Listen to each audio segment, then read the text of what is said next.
بسم اللہ الرحمن الرحیم رب اشرح لی صدری ویسر لی امری واحلل عقدۃ من لسانی یفقہوا قولی۔ گزشتہ ویڈیو میں ہم نے حزب اللہ اور حزب الشیطان ان دو اصطلاحات کو آپ کلیئر کیا تھا، اور امید ہے کہ اس کا کنسیپٹ آپ کی سمجھ میں آ گیا ہوگا۔ یعنی حزب اللہ وہ جماعت ہے جو یعنی کہ اللہ کی جماعت ہے، اور جس کا کام اللہ کے احکامات کی تعمیل کرنا ہے، جبکہ حزب الشیطان وہ دوسری جماعت ہے جو شیطان کے منصوبوں پر حرف بحرف عمل کرتی ہے۔ اور آج کل گزشتہ کئی سو سال سے خصوصاً دنیا کے معاشی نظام پر حزب الشیطان نے قبضہ کیا ہوا ہے، اور اس نے دنیا کو بالکل ایک اللہ کے مخالف، حزب اللہ کے مخالف نظام پر لگایا ہوا ہے، جس کی وجہ سے نہایت برے نتائج پیش آ رہے ہیں۔ آج دنیا کے تمام انسان تکلیف میں مبتلا ہیں۔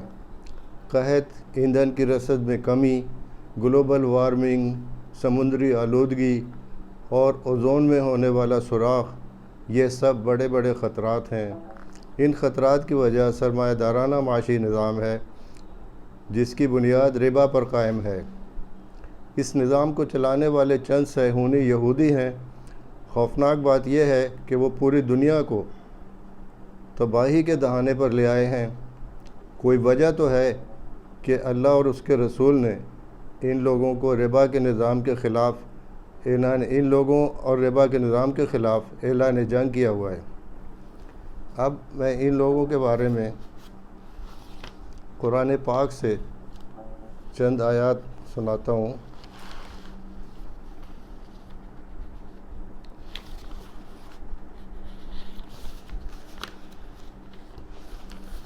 قرآن پاک میں سورہ المائدہ میں آیات 78 اور 79 میں اللہ تعالیٰ کا ارشاد ہے، جس کا میں ترجمہ سناتا ہوں۔ بنی اسرائیل میں سے جن لوگوں نے کفر کی راہ اختیار کی، ان پر داؤد و عیسیٰ ابن مریم کی زبان سے لعنت کی گئی، کیونکہ وہ سرکش ہو گئے تھے اور زیادتیاں کرنے لگے تھے۔ انہوں نے ایک دوسرے کو برے افعال کے ارتکاب سے روکنا چھوڑ دیا تھا۔ برا طرز عمل تھا جو انہوں نے اختیار کیا۔ آج تم ان میں بکثرت ایسے لوگ دیکھتے ہو جو اہل ایمان کے مقابلے میں کفار کی حمایت و رفاقت کرتے ہیں۔ یقیناً بہت برا انجام ہے جس کی تیاری ان کے نفسوں نے ان کے لیے کی ہے۔ اللہ ان پر غضبناک ہو گیا ہے اور وہ دائمی عذاب میں مبتلا ہونے والے ہیں۔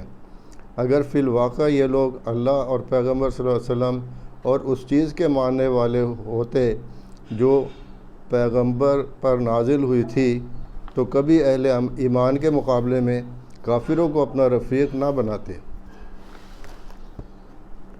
مگر ان میں سے تو بیشتر لوگ خدا کی اطاعت سے نکل چکے ہیں۔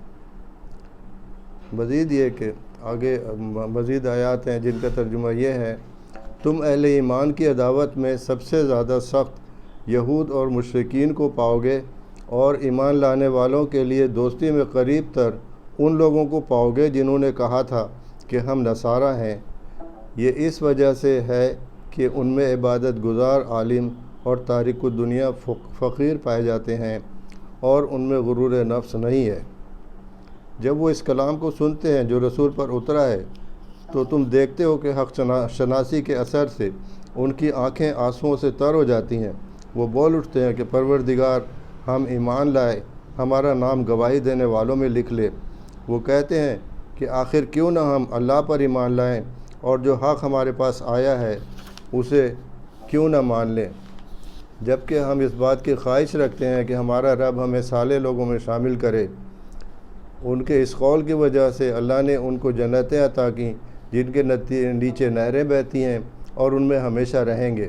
یہ جزا ہے نیک رویہ اختیار کرنے والوں کے لیے۔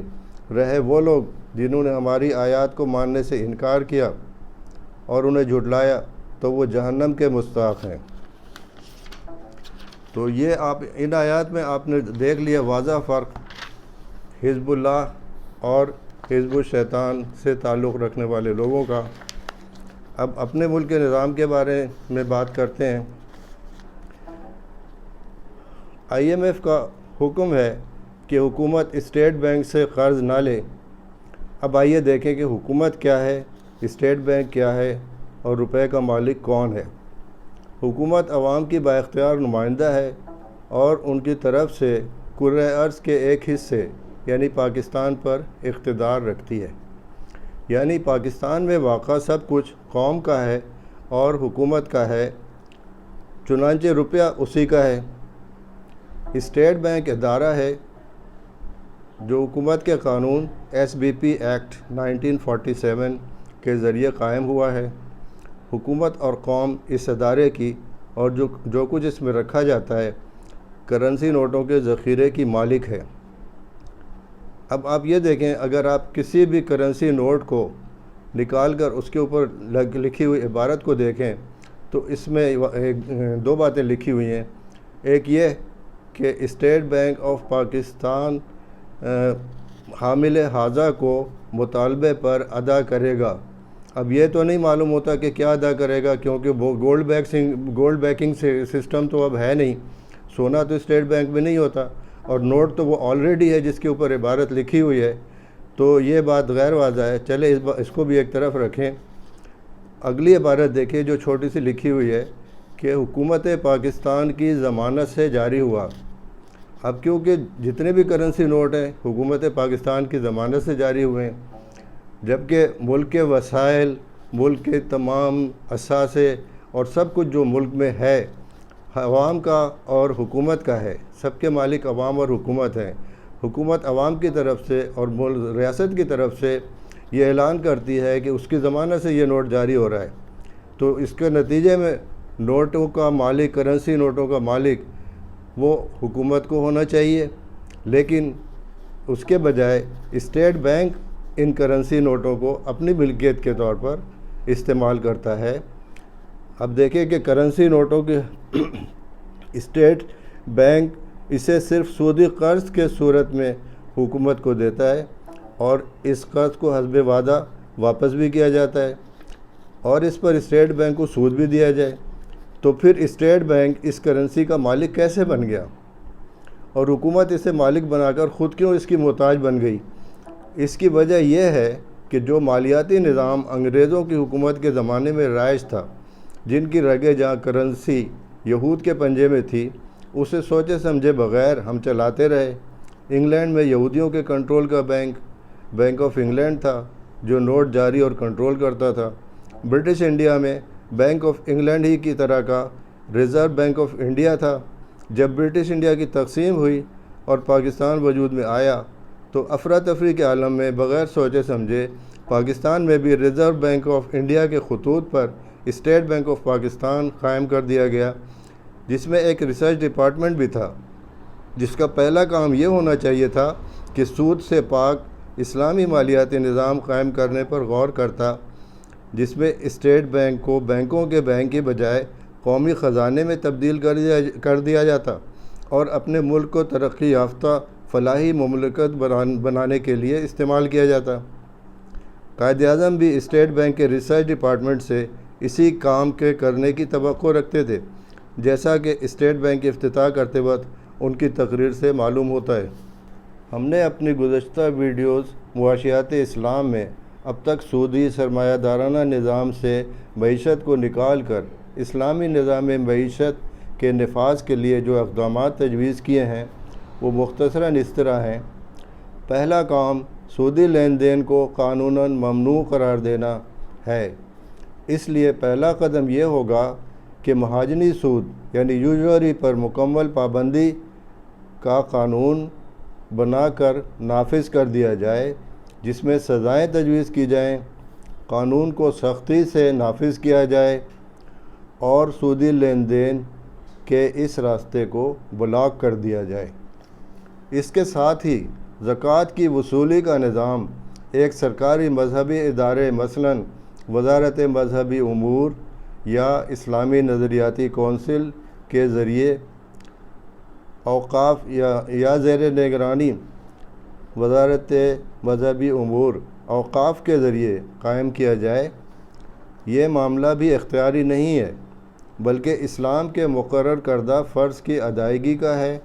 اس کے لیے بھی قانون بنایا جائے۔ منکرین زکوٰۃ سے بھی خلفائے راشدین نے جنگ کی ہے، گو کہ وہ بظاہر مسلمان تھے لیکن جھوٹے نبوت کے دعوے داروں کے ساتھی تھے، لہذا زکوٰۃ کا انکار بھی فوجداری جرم قرار دے کر قابل دست اندازی پولیس قرار دیا جائے اور سختی سے اس قانون کا نفاذ کیا جائے۔ اس کے نتیجے میں سرکاری خزانے میں جو زکوٰۃ جمع ہوگی وہ ان غریب اور مستحق افراد کو امداد اور قرض حسنہ کی صورت میں ادا کی جائے گی اور اس کے جو مصارف شریعت نے متعین کی ہیں ان میں استعمال کی جائے گی اور ضرورت مند غریب نادار افراد کو سود کا متبادل قرض حسنہ یا مالی امداد دی جا سکے گی۔ دوسرا اقدام بینکوں اور دیگر مالیاتی اداروں کے سودی لین دین پر پابندی کا قانون بنا کر نافذ کرنا۔ اس کے لیے فریکشنل ریزرو بینکنگ پر مکمل پابندی لگانی ہوگی، کیونکہ بینکنگ کا یہ طریقہ دو وجوہات سے شریعت اسلامی کے صریحاً خلاف ہے۔ اس کا طریقہ یہ ہے کہ ڈپازیٹرز یعنی کھاتے داروں کی جمع کردہ رقم ڈپازٹس کو یعنی ڈپازٹس کا بڑا حصہ 90% تک سودی قرض دینے کے لیے استعمال کیا جاتا ہے اور صرف تقریباً 10% بینک میں نقد کی صورت میں رکھا جاتا ہے تاکہ کیش کے لین دین کے مطالبات کی ادائیگی کی جائے۔ یہ دونوں باتیں خلاف شریعت ہیں۔ بینک لوگوں کی جمع کرائی ہوئی رقمیں جو کہ در حقیقت امانت ہوتی ہیں اپنی ملکیت میں لے کر جبکہ وہ مالک نہیں ہے، اور اس طرح اپنی ملکیت میں لے کر امانت میں خیانت کے مرتکب ہوتے ہیں اور پھر سودی قرض جاری کرتے ہیں، تو اس طرح اللہ اور رسول کے خلاف جنگ جیسے بڑے گناہ کے مرتکب ہوتے ہیں، جبکہ ان کا اپنا سرمایہ یعنی مالکان بینک کا سرمایہ نہ ہونے کے برابر ہے، اور اسے کہتے ہیں creating money out of nothing. اس لیے قانون بنا کر پرائیویٹ بینکوں پر مکمل پابندی عائد کی جائے۔ اس مسئلے پر گفتگو ہوگی۔ ہمارے اس چینل کو سبسکرائب کیجئے، ہمارے اس ویڈیو کو لائک کیجئے اور زیادہ سے زیادہ شیئر کیجئے۔ اللہ حافظ۔